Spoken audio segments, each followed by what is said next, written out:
was presented by Blackhand. Dark Zero made their move now, Dan. Look at this final few teams, though. You were talking about the stats as being backed up right now. Yeah, Dark Zero, Blackhand, SAF, three of our best performing teams, but it's Sentinels who are wiping them out as now only 2 squads remain. Optic Gaming versus Sentinels. Here come Optic. Optic take the height, but I don't think they have the armor advantage, but those shots will do! Dropped! We'll get that first kill. Nocta's fallen though. It's a 2v2 here between the two. Skillcake's now left on his own, and Sentinels, not talked about enough, have to take him down to win it. Sentinels come through.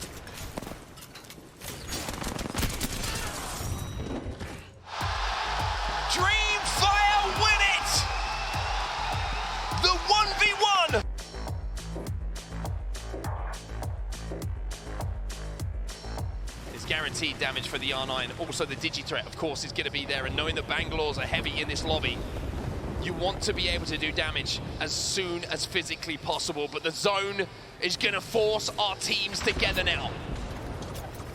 Moist still holding this rock for as long as they physically can. Fussy does have that black veil available, and the dark veil, excuse me, and you have to wonder... Oh, 2 bullets. If it's the best catwalk that's going to win it. Oh my god, he's threaded through 3 players that are not connected with the Kraber shot. Well, Tom Young-Kung are closest to where this circle's going to be. Dark Veil's going to be massive just to cut off the vision a little bit. 1 more bullet left for Nizel. Could be huge for LG Chivas if he's able to connect with it. But with the Dark Veil being down at the moment, you want to put it away as the high ground is now gained by Tom Young-Kung again. No real impactful damage being done at the moment. Well, nobody wants to be the first to fall because they know if they were the ones who engage or get pushed themselves, then it's going to be an opportunity for the other team to push. But look at this, Fussy makes the play! Fussy the Catalyst steps through the wall and says it's time for us to step our game up. Look for some KP and look for this dub. Yeah, but now Moist, they're taking so much damage as well. Fussy in the sky, the last real threat here for Moist. 3 squads still remaining, but LG still as a 4-3. This should be an LG Chivas win here. It will be. LG finally get a zone that pulls their way, and they make the most of it.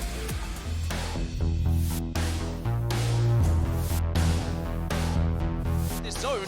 And you can see Effect wanted to get up close and personal. I love this from Effect. I love this from Alliance. He's seeing an opportunity to spread themselves, to take the ultimate height, and now all of the teams who are trapped inside that building, Effect will have the high ground on them.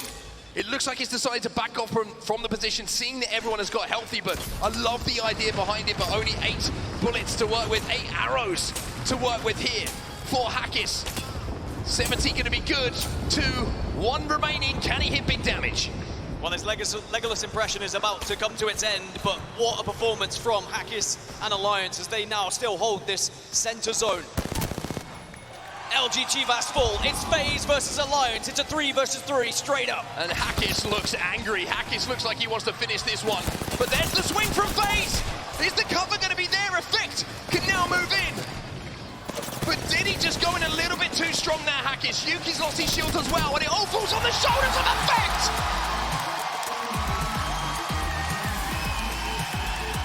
From the very most northern tip of Storm Point.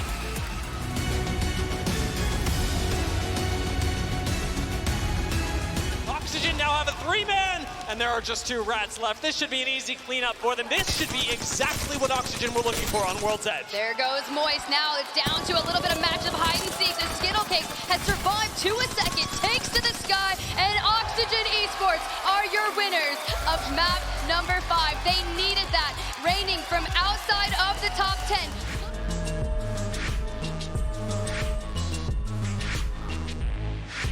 as of yet, nobody has eliminated start a fight.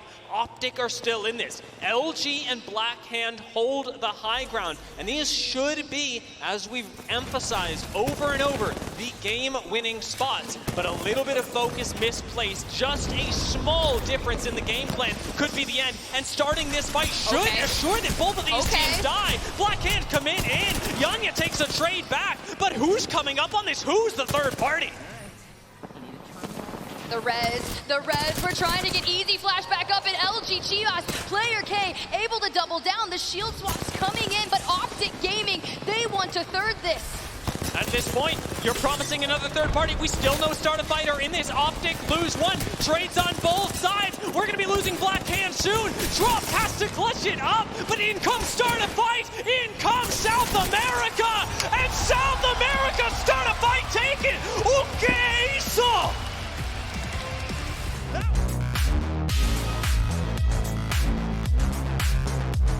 Tom Young-Kung and Ascend sitting around the outside. Ascend who have been here since the dawn of time, Diff. But DZ have to play this safe. You heard it throughout their comms. They don't have a lot of ammo. They don't have any health. They're going to need to look for a third-party situation with the EMP likely being denied. Lufka and co are going to need to rotate in, but TYK having this high ground, knowing that they are on the cusp of a top 10 break into, need to perform and take this win. Ascender playing this so cheekily, putting pressure on TYK, EMPing Dark Zero, trying to push one squad into another. And while they take a bit of high ground, Ascend have still not managed to make this fight a third-party situation. Instead, they are now one of the teams that is likely going to have to fight before anything. And Lufka should be taking an off angle here, making sure that Dark Zero cannot walk up on this for free. It is the battle of the bubble teams.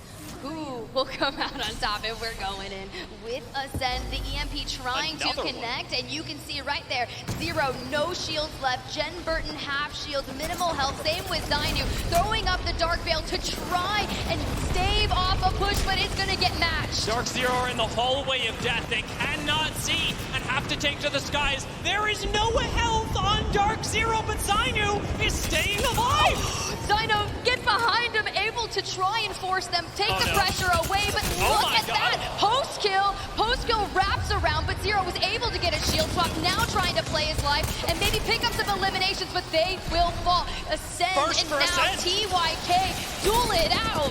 Just in the nick of time, Ascend managed to drop in and pick up a win. Perfectly timed, perfectly played. Kashera and Ascend are the masters of World's Edge.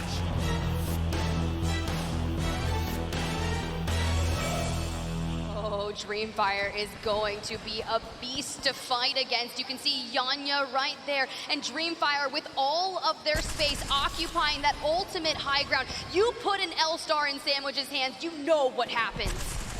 Up here, plenty of ammunition left, plenty of high ground.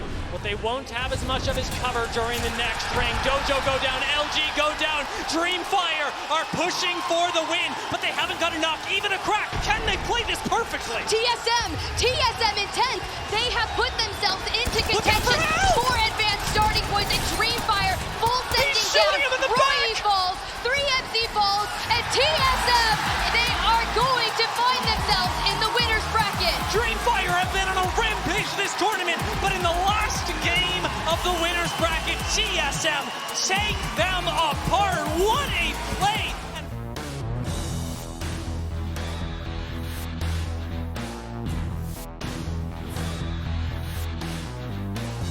They held back all the pushes from the 4 different teams that wanted the space in this truck. They did it the hard way, so they get to walk into this fight with 2 red armors versus the 2 purples of the Sentinels. It's a little bit of an advantage, but who knows? Maybe that 50 shields will be the difference. NRG, this spot was played by a rat first. Now we've upgraded to a duo, but will that be enough? Catwalk helping them with the rotate, K-Swinny. Oh man, as soon as this Dark Veil goes down, you know they are going to get lit up by that Mother Load. Oh yeah, I mean, you got the weather tower. What much can you work with when Sentinels is on the other side? The Mother Load being called in at this time. And since that catwall was called in earlier on, playing on the other side of the catwall may benefit them. Sweet with the car shots. He's got only 9 bullets, by the way, in the reserve. Double heavy, which means he's got limited ammo to work with on the 30-32. Calls for the shield back from the teammate. I don't know if he can drop him any ammo, but he sure needs some. Element 6 rotating it out. They actually combine to take out Sentinels. This means Element 6 should have this game delivered to them on a platter.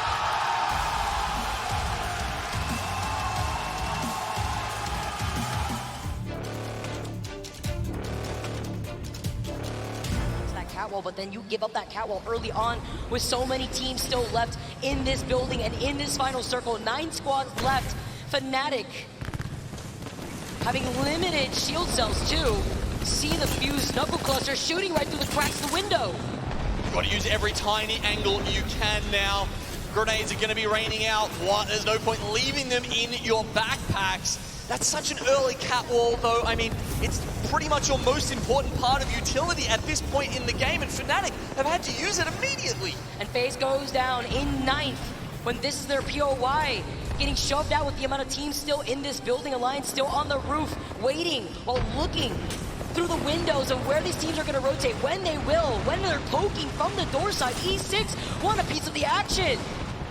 You get so much information just by looking up there. FNATIC are going to go down. Don't worry, not a pause. We're going to keep straight into this action. 6 squads now left alive. Alliance waiting for the very last moment. Another team will be forced out into that black hole. Chaos reigns. That black hole by the edge of the ring too could pull all of them over to the other side and take extra circle damage as it closes in right behind them. Drops down the catwalk called in from the other side. Here comes NRG from the skies. 60 bullets to the reserve from Sweet as he melts down the opposition. Certified get eliminated. 3 squads left. Alliance and Pulverex on the other side from NRG. NRG dropped down on Pulverex. They had such a great position, but they couldn't deal with the Horizon. Alliance now in a 3v3 with NRG. He's only got a white light back here too. Sweet gets taken out. Nathan's on the other side. He gets phased, and with the finish, NRG are your Game 2 champions.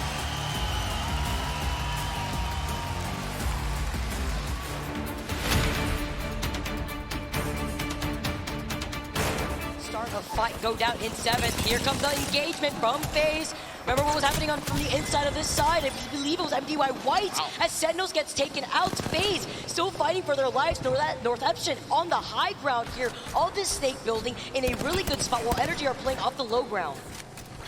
I mean, Snipe Down just doing like the headbutt damage there, it looks like. I mean, that's one way to get past the knockdown shield.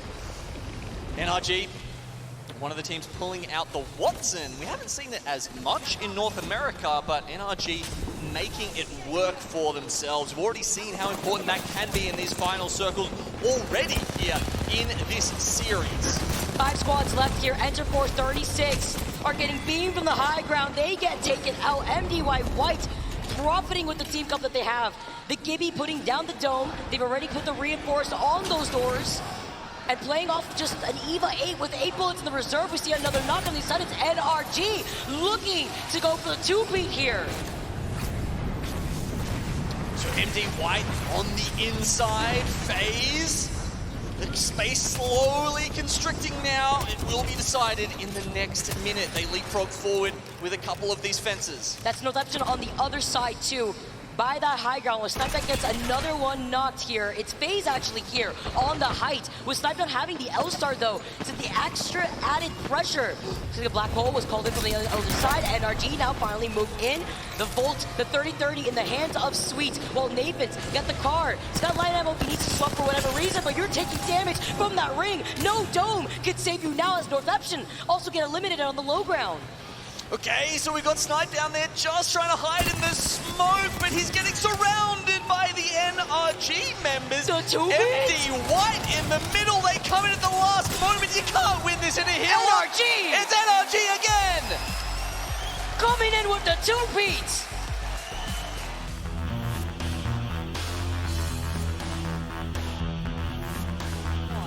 Pulverex, though, they're swinging the wall. You can see that piercing spikes is the only thing keeping them out. Do they want to shoot it? Do they not want to give away their position? Because they're right on the back of Ender Force 36 here. Alliance now down to the 2. You can see it's a ring around the rosy from all 3 teams. Alliance see the push from Pulverex, and Pulverex actually noting where Alliance may want to rotate beyond the catwall means that Pulverex are swinging right back around behind the truck, now pinching Alliance out in the open against Enter Force 36. Musical chairs. Which one of these 3 teams will have their butt on the throne as we get to the end of this game? Cracks are coming out, but no more downs just yet. There we go, Alliance is out, and now Pulverex are in prime position. All that circle damage, of course it's gonna do so much damage. Makes your eyes water as Avon goes for the shield swap. Pulverex now playing off the purple Evo. Shamin basically gets that first knock. This is the green light here, but they get the trade. Wow, what a fantastic piercing spikes. You could see they wanted to move forward there, but the utility locking them down. The Catalyst getting more and more used. Teams are getting so good at this, and Pulverex can headshot, get the clutch. Oh, he gets another knock here. Ball in the hands of F10. Can he go for the reset? Sends out the smoke nade. He has to wait another 12 seconds before he has another one here. The 1v1 with Vorez. Wait, the Gen? The getting Gen? hit by the Gen here, and yeah, I think that was the Rolling Thunder coming down, but it doesn't ammo. do anything. He has no ammo left, no energy. He's got to swap real quick. Vorexo, the beam with the heavy Enter Force 36 are your Game 4 winners.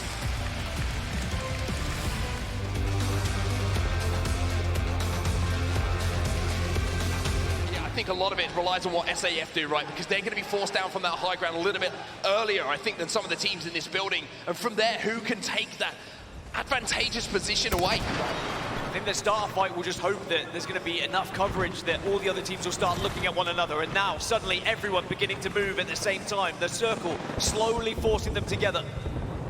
Alliance were holding the lower side of the building for quite some time, but they couldn't really press up. Start fight made their play. You saw the catwall go down. They have slid down to take on Pioneers because they got that knock onto Naski. But elsewhere on our screens, it's Team Singularity trying to buy some time here as Pioneers are eliminated. That start fight at the bottom of your screen, taking damage themselves. Alliance move to the outside. They've got Digidreads, they've got Smokes, and they've also got Hackett. All these Catalyst players are so important right now because you can pass through those walls freely, but Hackett shows that even on a Bangalore, you can hit those shots. Digithreat in hand. 6 squads still left. Alliance still in a good spot here. NRG eliminated. Digis could be the difference with the carnage that's about to go down in front of us.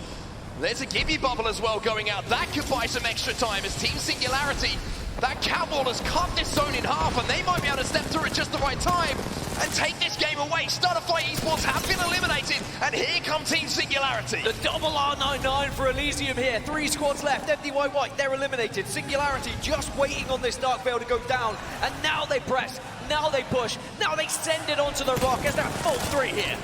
They're going to take this high ground, they're going to take this rock away. It's Team Singularity versus Alliance in these final 2. The armor swaps are desperate, they're not going to find them though. Team Singularity, can they hit the important shots, or will it be the effect show once more?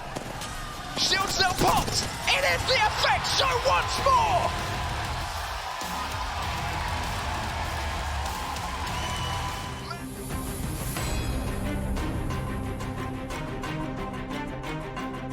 And here come the Pioneers! Well, this is a retreat from Pioneers. This is a chance to try and get out. They say there's damage being done elsewhere. Let's avoid it all. Let's try and get into a position where we can potentially win this game. And Pioneers in the last few seconds have gone from 10th to 6th. 6th position inside of the qualification spots, but a win here would be so big for them. Massive for Pioneers as they do reposition. They get away from Element 6, but Alliance have got tabs on them and they've got grenades to throw. Alliance are doing so much damage to the Pioneers, but the castle wall comes down as a little bit of protection. E6 could use this as a chance to get involved. It looks like they might try and push up, but Dell on the Newcastle, call him Dell Castle. Can he hold strong for the team? Can he give them that little bit of cover where it looks like E6 are focusing them as well, and KCP are the focus of 2 teams. Zane's still alive for now, as E6 make their move too. E6 making their move, but have to be careful. They showed a little bit too much to Alliance here, but this is going to be a fight between E6 and Alliance. Pioneers do have a solo rat trying to survive, but E6 know this is good points for them. This is surely enough to send them to grand finals. Zane's still going. Zane's making this ugly for everyone. They have to be worried about him because it's not just any player. This is Zane, and he only needs 1 clip to put you down, but Pioneers will finally go down, as that is going to be the signal now for E6 to move in.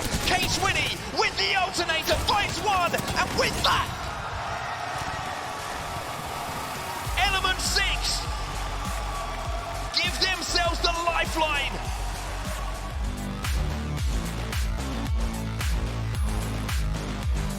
Two teams who have found form, NRG and Alliance for sure.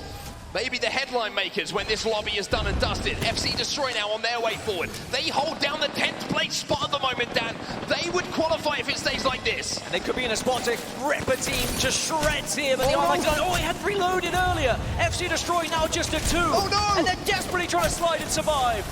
Hammer Drill left on his own. Hammer Drill trying to survive. NRG eliminated in the meantime.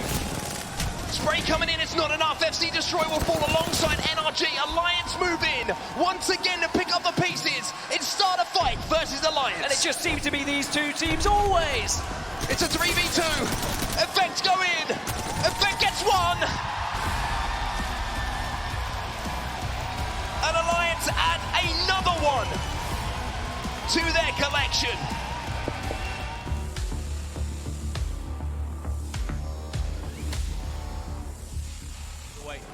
TSM do it in the last game in Winners Finals. Dark Zero, can they do it in the last game in Elim 2? Can they send themselves? Will a Kraber bullet do it? But they're holding such a good position right now, but they need to make sure they don't get pressured by several squads.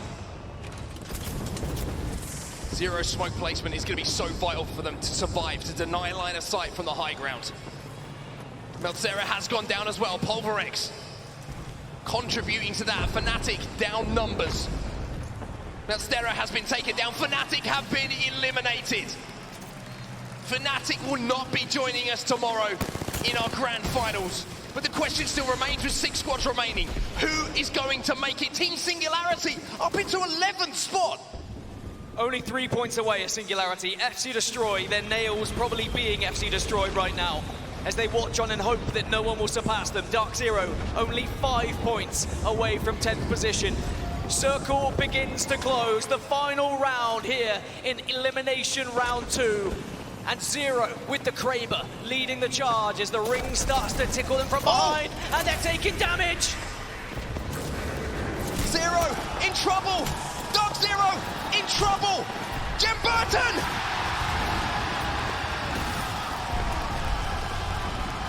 Dark Zero, the defending champions, are eliminated from the tournament. But and Singularity gone as well. They do not make it to the top 10. Pulverex still have a chance as a 2. There's no way that Pulverex do this. As a 2, it's Apex Legends poetry. And it all comes down to FChan. Can you do it? As the final remaining solo player, Pulverex. No way. It's a 1v1.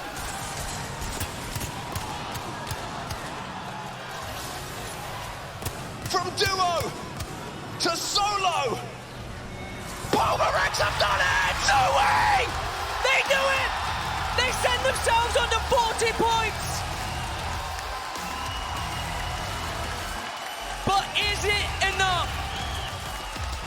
3 teams hold on 40 points. Pulverex, Iron Blood Gaming, and FC Destroy. It's going down to tiebreakers here in Elim 2. It is Apex Legends folklore. It is Apex Legends poetry that the team who introduced themselves to the world as a duo win the 1v1 to maybe, just maybe, see themselves through to tomorrow. Give it up for Pulverex, everyone. What a performance.